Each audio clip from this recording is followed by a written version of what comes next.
An AI system just discovered brand new categories of security vulnerabilities nobody had ever documented before. A separate AI coordinated 60 other AI agents to work on a 160-year-old math problem, and Gemini just hit 1 billion users. Here's what's actually happening in AI today. Google just hit a number that only a handful of products in history have ever reached.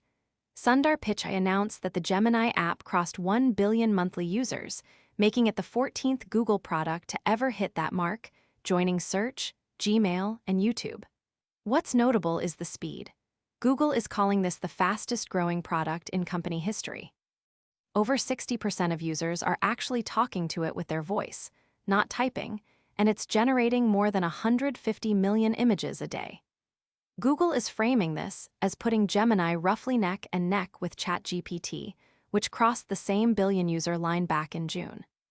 Moving on, a security researcher just built something that might change how we think about AI and hacking.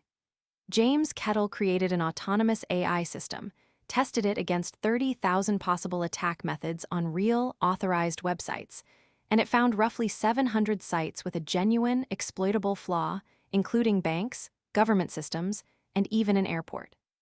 What makes this different from most AI security stories is that the system didn't just find known bugs faster. It invented brand new categories of attack that hadn't been documented before.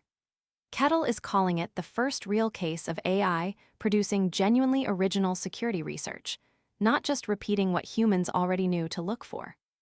Story number 3. Cloudflare just built an entire web browser from scratch in 12 weeks, and it's not meant for you to ever actually see it. It's called Kitesurf, and it exists purely for AI agents to browse the web on their own, stripped of everything a human browser needs: no tabs, no themes, no extensions. The payoff is real efficiency. It uses up to 7 times less memory and roughly 3 to 4 times less processing power than a standard Chrome-based browser for tasks like taking screenshots or pulling text off a page. It's free right now, in beta. As more of the internet gets browsed by software instead of people, tools like this are becoming their own separate category entirely. Fourth up, one engineer at Rippling was personally burning $50,000 a month in AI costs, and nobody had a good way to even notice that was happening. That's what pushed the company to build its own internal dashboard tracking exactly who was spending what on AI tools and whether that spending actually translated into more finished work. The tool also automatically shifts tasks to cheaper AI models when a pricier one isn't performing any better. In some cases, moving to an option Rippling's CEO says is 85% cheaper, with nearly identical results. The payoff: total AI spending dropped from 40% of the engineering budget down to 15% in a matter of months. And finally, picture assigning one AI system a math problem, and it responds by spinning up 60 smaller AI helpers to work on it together. That's essentially what happened inside an unreleased version of Claude, which Anthropic says meaningfully advanced a piece of the Riemann hypothesis, one of math's oldest unsolved problems.